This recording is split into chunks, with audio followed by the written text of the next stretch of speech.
Number 4. Number 4. இதன் அர்த்தம் ஓய்வு நாளை நினைவில் வைத்துக்கொள் என்பதுதான். ஷபாத் என்ற எபிரிய வார்த்தைக்கு நிறுத்துவது, ஓய்வெடுப்பது என்று அர்த்தம். ஓ, அப்படியா? அதாவது ஓய்வெடுக்கும் நாளை நினைவில் வைத்துக்கொள் என்று சொல்லலாமா? ஆமாம், அந்த நாளை பரிசுத்தமான நாளாக கருத வேண்டும். சரி. அதாவது 24 மணி நேரம் கொண்ட ஒரு நாள் மற்ற நாட்களிலிருந்து வித்தியாசமாக இருக்க வேண்டும். அந்த நாளில் நம்முடைய வாழ்க்கை முறையும் கொஞ்சம் வித்தியாசமாக இருக்க வேண்டும். அதுதான் அந்த நாளை பரிசுத்தமாக வைத்துக் கொள்வதா? ஆமாம், சரியாகத்தான்.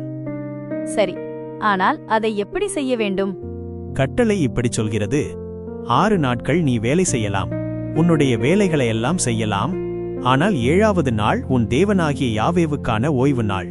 அந்த நாளில் எந்த வேலையும் செய்யக்கூடாது. சரி. இந்த ஓய்வு நாளை யார் எல்லாம் மதிக்க வேண்டும் என்று ஒரு பட்டியலும் கொடுக்கப்படுகிறது. நீ, உன் மகன், உன் மகள், உன் ஆண் வேலைக்காரன், உன் பெண் வேலைக்காரி, உன் கால்நடைகள், மேலும் உன் நகரத்தில் வாழும் வெளிநாட்டவர். ஒரு நிமிஷம், இது 7 பேரா? 7. ஆமாம், நிச்சயமாக 7 தான். சரி. எபிரேய மொழியில் 7 என்பதற்கு ஷேவா என்று சொல்வார்கள்.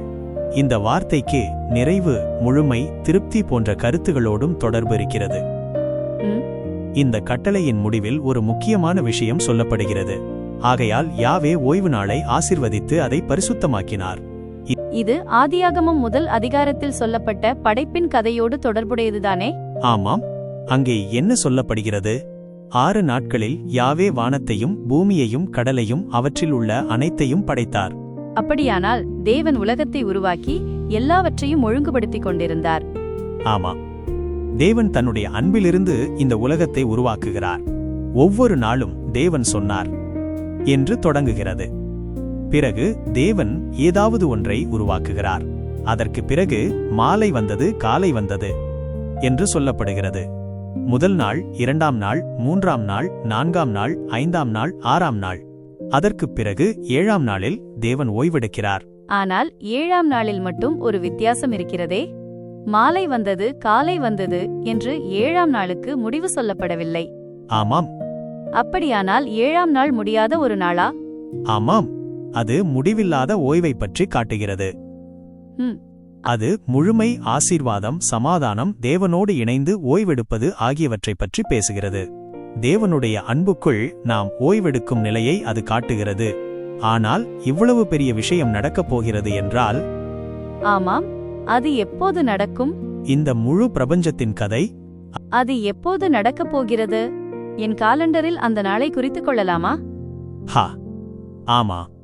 4வது கட்டளையின் முக்கியமான கருத்து என்னவென்றால், இஸ்ரவேலர்கள் தங்களுடைய வாழ்க்கையையே இந்த பெரிய கதைக்கு ஏற்ப அமைத்துக் கொள்ள வேண்டும். ஒவ்வொரு வாரமும் படைப்பின் கதையை நினைவுபடுத்த வேண்டும். 6 நாட்கள் வேலை, 7வது நாள் ஓய்வு. இந்த முறையில் ஒவ்வொரு வாரமும் தேவன் படைப்பில் செய்த காரியத்தை நினைவுபடுத்திக் கொள்ளலாம். மேலும் எதிர்காலத்தில் தேவன் கொண்டு வரப்போகும் முழுமையான ஓய்வையும் நினைத்து பார்க்கலாம். நான் தேவனுடைய சாயலாக உருவாக்கப்பட்டவன். தேவன் எனக்கு கொடுத்த அழைப்பு என்ன? என்னுடைய வாழ்க்கையின் நோக்கம் என்ன? அதை கண்டுபிடித்து வாழ வேண்டும். ஆனால் நம்முடைய வேலைதான் வாழ்க்கையின் எல்லாமே கிடையாது. வேலைதான் நம்முடைய வாழ்க்கையின் இறுதி நோக்கம் இல்லை. சில நேரங்களில் நாம் வேலை செய்வதை நிறுத்திவிட்டு தேவன் கொடுத்த நல்ல காரியங்களை அனுபவிக்க வேண்டும். வாவ், ஆமாம். யூதர்களின் பாரம்பரியத்தின்படி 7வது நாள் வெள்ளிக்கிழமை சூரியன் மறையும் நேரத்தில் தொடங்கி சனிக்கிழமை வரை இருக்கும். ஆனால் இயேசு மரித்தவர்களிலிருந்து உயிர்த்தெழுந்தது ஞாயிற்றுக்கிழமை, அதாவது வாரத்தின் முதல் நாள். ஆமாம், புதிய வாரத்தின் முதல் நாள். அது மிகவும் முக்கியமான நாள். ஏனென்றால் அது புதிய படைப்பின் ஆரம்பத்தை குறிக்கிறது. அதனால் இயேசுவை பின்பற்றிய ஆரம்பகால விசுவாசிகளுக்கு 2 முக்கியமான நாட்கள் இருந்தன. எந்த நாளை பரிசுத்தமாக கடைபிடிக்க வேண்டும் என்பதில் அவர்களுக்குள் விவாதங்களும் ஏற்பட்டன. சில நேரங்களில் அந்த விவாதங்கள் பெரிய பிரச்சனையாகவும் மாறின. ஆனால் அப்போஸ்தலனாகிய பவுல் இதை பற்றி பேசினார். அவர் சொன்ன கருத்து என்னவென்றால், சிலர் ஒரு நாளை மற்றொரு நாளை விட முக்கியமானதாக நினைக்கலாம். மற்றவர்கள் எல்லா நாட்களையும் ஒரே மாதிரியாக நினைக்கலாம். ஒவ்வொருவரும் தங்களுடைய நம்பிக்கையின்படி தேவனை மதிக்க வேண்டும். தேவனுடைய ஆவியானவர் தனிநபர்களையும் சமூகங்களையும் ஞானத்துடன் வழிநடத்துவார் என்று பவுல் நம்பினார். அதனால் இந்த கட்டளை நமக்கும் ஒரு முக்கியமான பாடத்தை சொல்லுகிறது. ஓய்வு நாளை நினைவில் வைத்துக்கொள். அதை பரிசுத்தமாக வைத்துக்கொள்.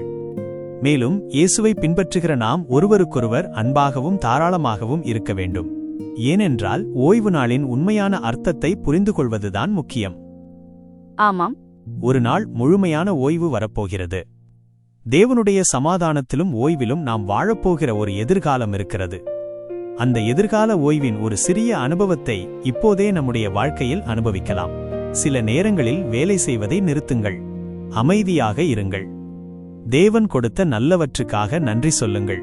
அவருடைய அன்பையும் சமாதானத்தையும் அனுபவியுங்கள். வாவ், உண்மையிலேயே அழகான கருத்து. ஆமாம், ஓய்வு என்பது சோம்பேறித்தனம் அல்ல. தேவனை நம்பி அவருடைய சமாதானத்தில் ஓய்வெடுப்பதுதான்.